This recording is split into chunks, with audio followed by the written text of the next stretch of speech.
what we do in our emerging market countries, I do a mass meeting at least once a year, and I've done it even under COVID. And we allow the press, particularly the local press, to challenge us, because that's where we get an opportunity to educate the population, is by not being sort of not shying away and not engaging in the debate. And I think that's something that the mining industry has to do more and more of.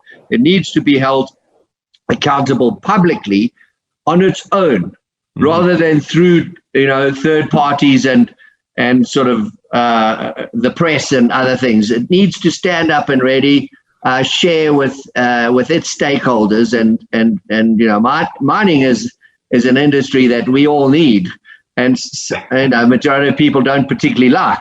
Yeah. And so we've got to take that on. And I always say to my team, our objective is to try and work towards being acceptable to future generations, which then drives you to the point. Who do you employ? How do you employ? How do you manage? How do you listen? How do you engage? Because the Generation X, and I've got younger children, in the sort of 30-year-old age, and they look differently, and they're much more efficient with their time, and they want to use some of that time on their own, spare time. And so it's how you get that. And even in Barrick in the last 19 months, we've changed that. If you look at the average age we're employing, it's under 30. If you look at the percentage of women that we're employing, it's significantly above the average member of our team. Mm-hmm. That's great, Mark. I mean, going back to values, and when you have a company of your size, and having values embedded in decision making across all the people that you employ and all the stakeholders that you want to, in terms of transparency with the press, and having those annual meetings, which are great to have everyone there. It's unfiltered. Just wondering about developing and nurturing that culture. So within all, having those values, how do you, is that sort of a Randgold culture that you've continually nurtured through Barrick, the transformation? Yeah, I think the principle is, you've got to get deep in your organization. So succession is about, first of all, making sure everyone has succession plans. And that you can look into. So Barrick, we have a core of 36 today, 36 partners. To be a partner, you've got to be chosen. You've got to be a rising star. You've got to be able to be signed up for acting like an owner. You've got to own stock. You've got to own 5 times your gross salary in stock. You can't realize any stock incentives until you've got 5 years. 5 times your gross salary in shareholding, and so we all are shareholders, and we have and so that makes it very focused, and we perform like in line with our shareholders. The other thing is that we spend a lot of time, as you say, going to the mines. We don't have a head office. We have a corporate office. It's very well positioned in Canada. It gives the services required on a corporate basis, HR. Consolidation, most importantly, so that I can see the whole group financially. It turns out treasury, we now have some money, so that's good. And it coordinates communication, and our strategic team sits there.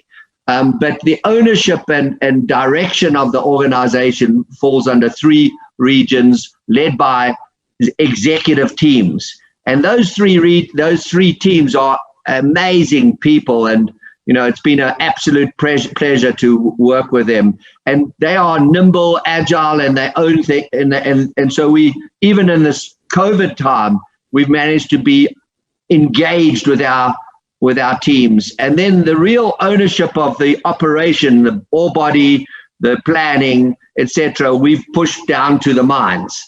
So we consolidate it at the corporate level, but it's owned, so the NAV of each mine is owned by that management team, and we measure them against that. So it's about, and again, in your business, your own business, partnerships are about relationships, and relationships are about values, respect, high quality performance, not allowing anyone to sort of be a freeloader.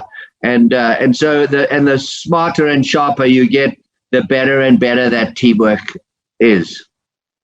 Absolutely. That's great. I guess maybe if I could just go back to the innovation aspect, creating the modern mining company that you're doing, and a lot of mining companies are looking to transform into doing a lot of digital initiatives.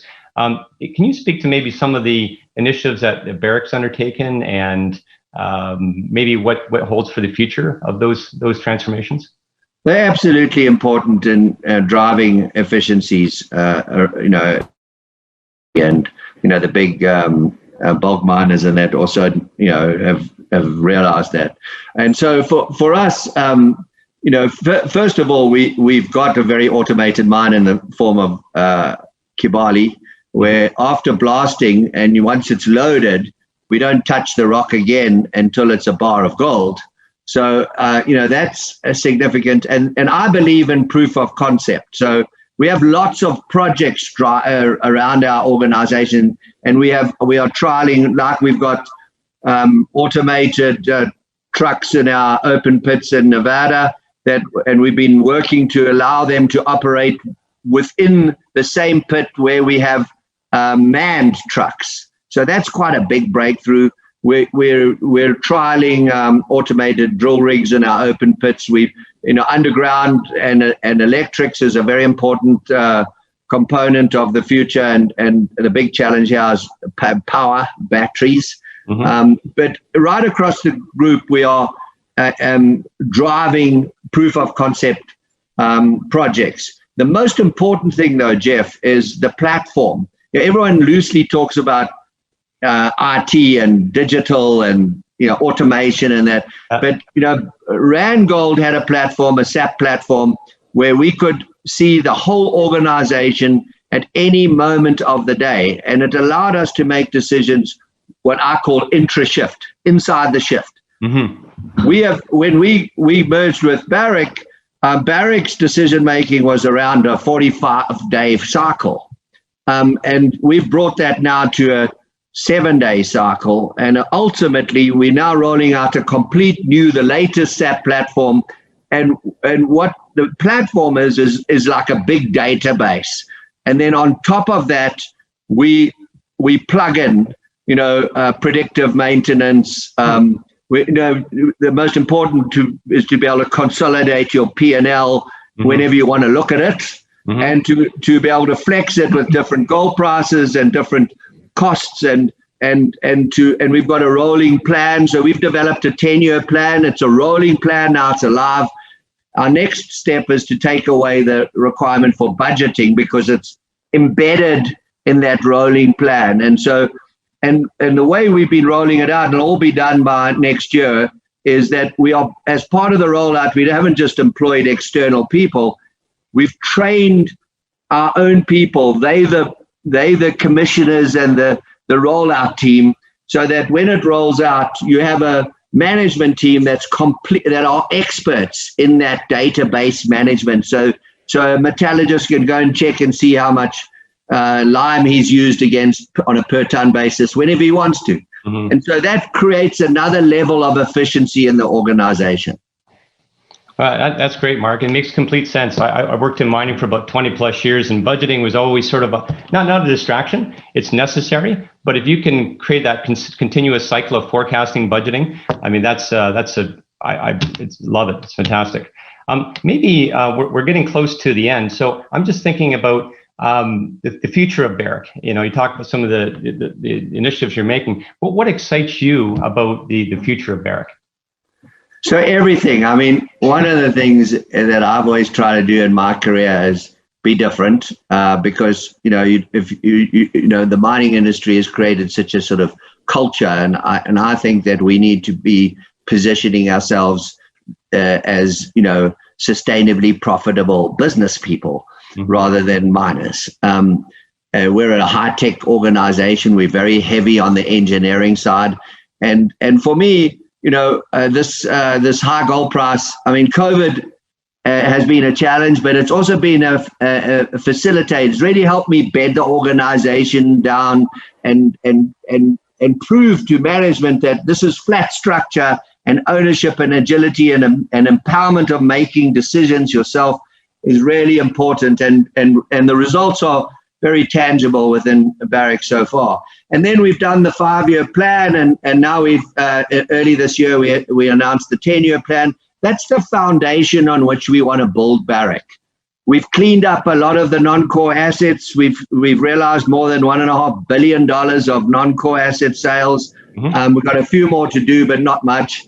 And now it's about really tightening that up. And again, the gold price at this height allows us to bed the foundation, make it stronger.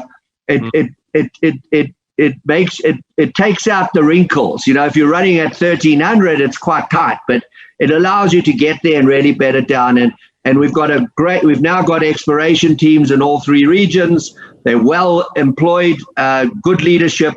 And so now, and the 10-year plan doesn't require any new builds. And now it's about what do you build on top of that foundation? And we're very determined to stay loyal to our 12% internal real rate of return at a $1,200 gold price or a $2.75 copper price.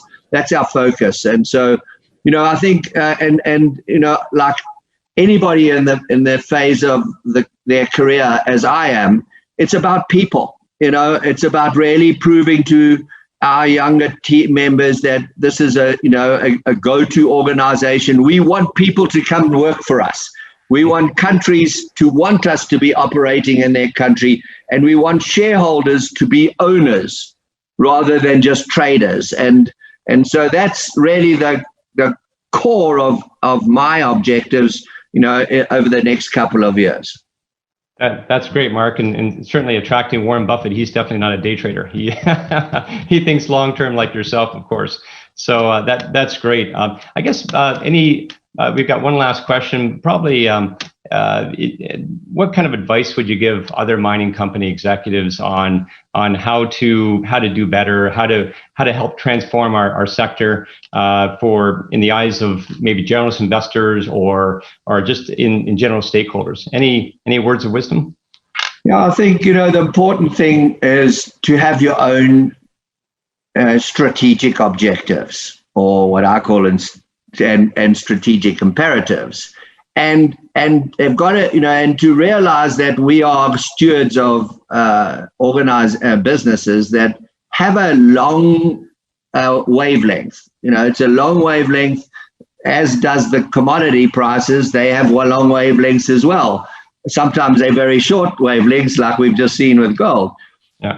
And we are challenged by our shareholders often, who want short-term returns. You're already seeing it now with the gold price, and also governments that that the government politicians are elected for a certain period of time, and we've got to steward our organizations over the longer term.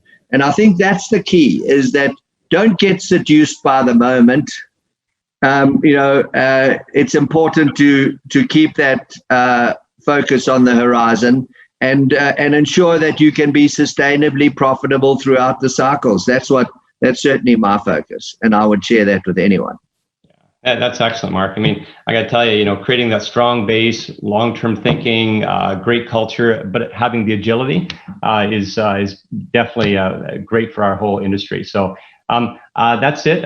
Mark, I don't have any more questions. I got to tell you, I really appreciate you and the whole EY team and everyone on this call for you taking the time and sharing your insights and wisdom for the rest of us. Thank you, Jeff.